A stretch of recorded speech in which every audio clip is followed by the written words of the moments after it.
좋을 땐 참 좋은 팀, 그리고 안 좋을 때는 여러 가지 안 좋은 소식이 많이 나오는 팀이기도 한데 많은 축구 팬들의 비호를 사고 있는 비니시우스가 있습니다. 비니시우스에 대해서 좀 아시나요? 네?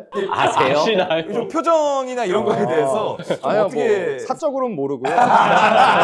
저희가 카메라가 꺼져 있을 때 들은 얘기가 있었는데 남들 아는 만큼은 아는 것 같습니다. 아, 네. 비니시우스가 하는 행동들 여러 가지가 있어요. 물론 네. 축구 실력만큼은 보여줄 땐 대단하지만 스페인 축구 안에서의 비니시우스 어떤 평가를 좀 받고 있나요? 레알 마드리드라는 구단의 팬 말고는 다 좋아하지 않죠.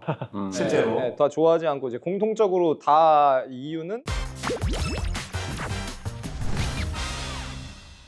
네, 이제 옆 동네로 한번 가보겠습니다. 이름하여 레알 바사 상난 마드리드 사태에 대하여 이제 부제로는 팀보다 위대한 선수는 없다라는 명제가 계속해서 유효할 수 있을까? 이거에 대해서 좀 이야기를 해보려고 합니다. 일단 레알 마드리드가 촬영일 기준 오늘 새벽에 엘 클라시코를 치렀고 그 경기에서 또 한 번 무너졌고 바르셀로나가 리그 우승을 차지하게 됐습니다. 그 경기 전부터 이미 좀 내분에 대한 소식이 많았었죠. 음바페나 비니시우스 이야기는 물론이고 특히나 이제 안쪽에서 이 추아메니와 발베르데의 충돌까지 있었다는 거는 너무나도 많이 알려진 사실이었습니다. 그야말로 원투펀치였어요. 그러니까 진짜예요. 맞네. 예전에 우리 원투펀치 한의원님, 장의원님 권투 이거 잠깐 그리고 특기시고 이렇게 하셨던 거.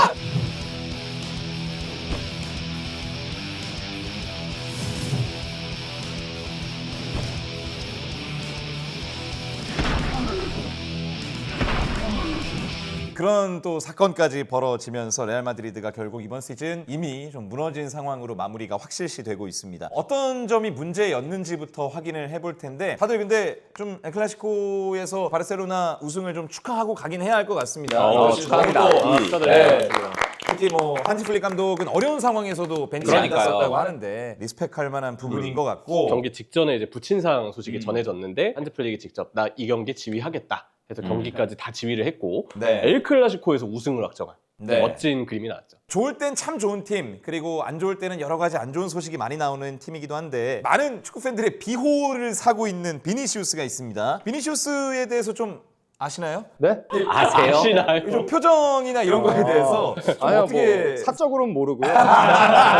저희가 카메라가 꺼져 있을 때 들은 얘기가 있었는데 남들 아는 만큼은 아는 것 같습니다. 아, 네. 비니시우스가 하는 행동들 여러 가지가 있어요. 물론 네. 축구 실력만큼은 보여줄 땐 대단하지만 스페인 축구 안에서의 비니시우스 어떤 평가를 좀 받고 있나요? 레알 마드리드라는 구단의 팬 말고는 다 좋아하지 않죠.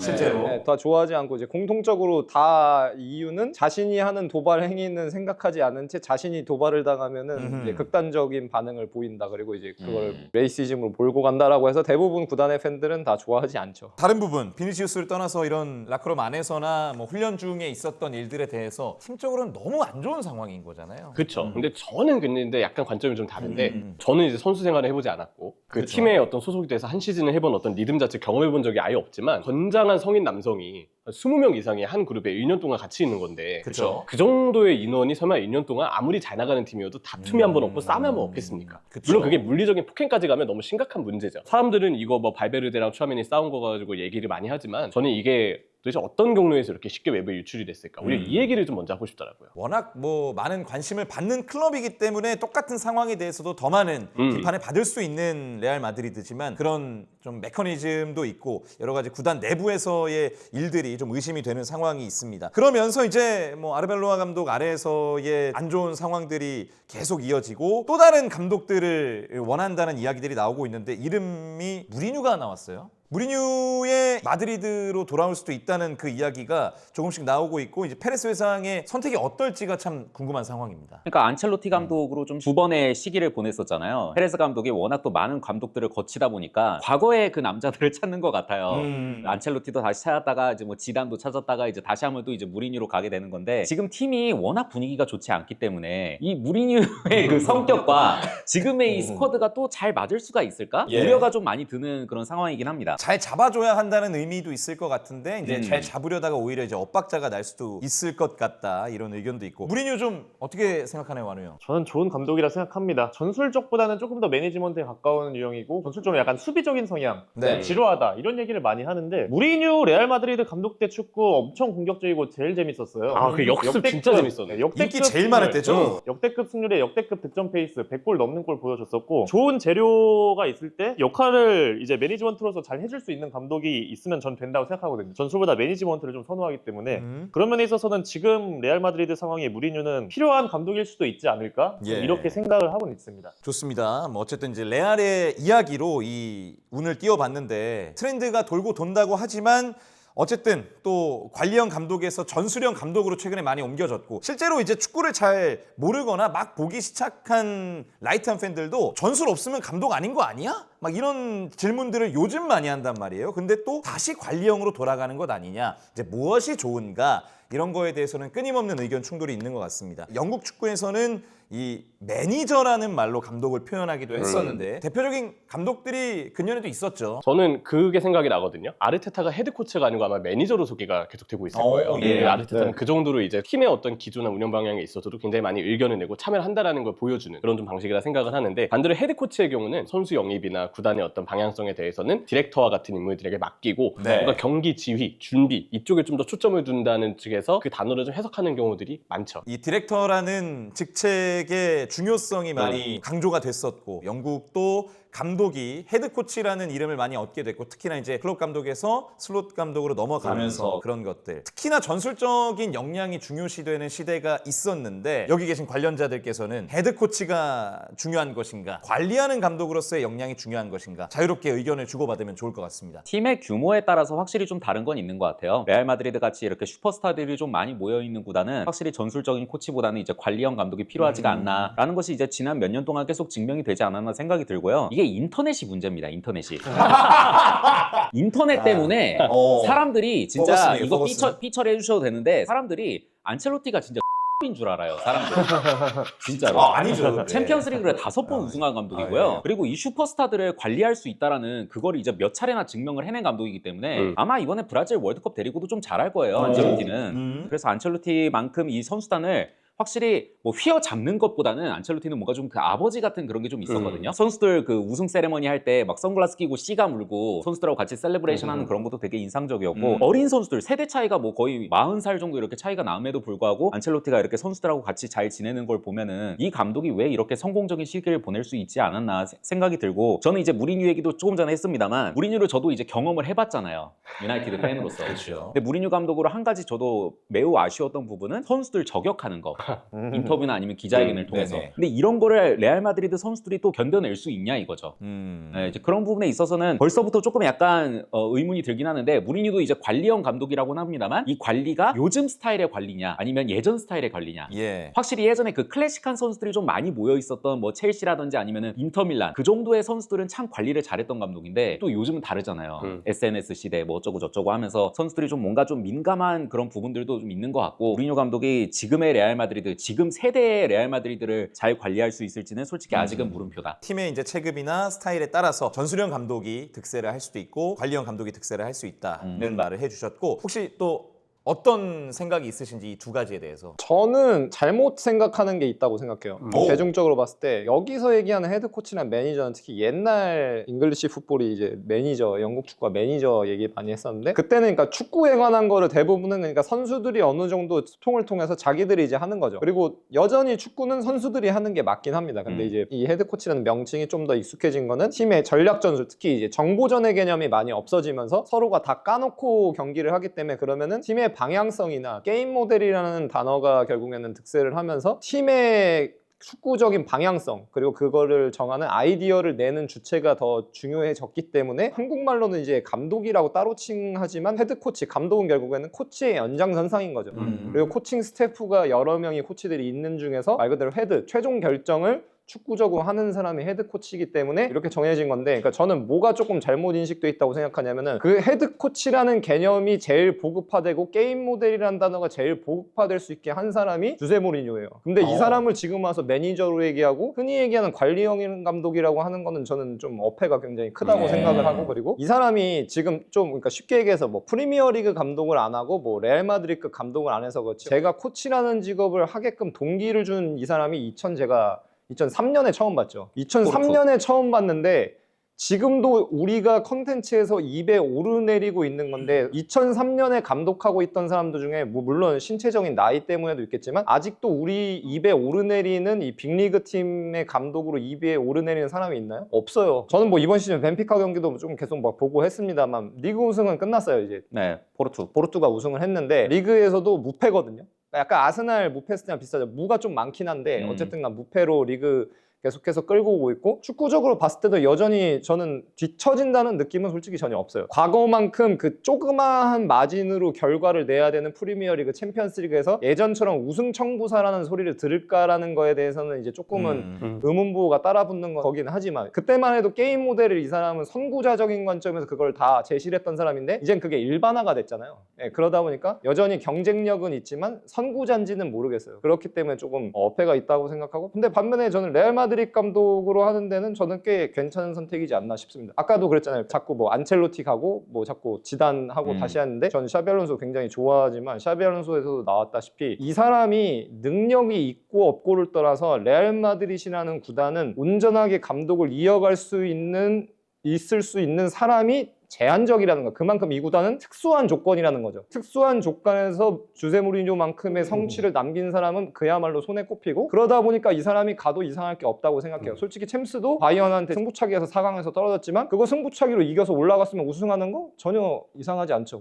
그게 말씀해 주셨던, 그리고 리그에서는 진짜 압도적인 기량 보였던 시즌인데, 물론 그때 축구랑 지금 축구랑 좀 달라지긴 했습니다만 트랜지션을 극대화시키는 감독이라는 거는 이 사람이 항상 프로 감독으로 두각을 드러낸 이후에 계속해서 이어져 왔던 거고, 그렇기 때문에 레알 마드리드라는 구단도 결국엔 트랜지션 위주거든요. 오더라도 저는 크게 뒤처지는 느낌? 뭐 그런 거는 없을 거라고 생각하고, 이 구단의 특수성을 경험한 사람이기 때문에 적절한 느낌이 더 있지 않나 좀 생각이 됩니다. 대신 이제 구단에서 힘을 좀 많이 실어줘야겠죠. 이렇게 과감하게 다시 예전에 좋은 시기를 있었던 무리뉴를 선임을 했다면 확실하게 선수들이 이 감독 중심으로 팀이 운영되는구나, 그걸 믿고 좀 따를 수 있게끔 감독한테 많은 어떤 무게감을 좀 실어주는 것이 제일 중요하지 않을까 싶고, 우려하는 시선도 이해는 돼요. 왜냐면 첫 번째 레알 마드리드를 이끌었던 시기가 좋은 이슈들, 뭐 좋은 성과도 많았지만 네. 사실 안 좋았던 성과 또한 있었거든요. 그쵸? 마지막 되면서 이제 뭐 선수들끼리 약간 분열이 일어나서 뭐 싸움이 발생했다라든지, 그때도 라커룸 내부 분위기 때문에 좀 뒤숭숭했던 이야기들이 나왔던 게 생각이 나는데, 그래서 이 무리뉴에 대해서 우려하는 시선도 이해는 된다. 만약에 선임을 한다면 팀 입장에서는 각자의 개성이 굉장히 뚜렷한 지금 레알 마드리드의 선수들이 오롯이 감독을 믿고 하나의 팀으로서 이 감독의 리듬과 함께 할 수 있게끔 잘 힘을 실어주는 것이 중요하지 않을까라고 좀 보고 있습니다. 스타 플레이어들이 워낙 많은 레알 마드리드고, 다른 팀들도 워낙 스타 플레이어가 많거나 아주 어린 나이에 좀 돈을 많이 받게 되고 이제 명성을 얻게 된 선수들이 있는 팀들도 있습니다. 그런 팀에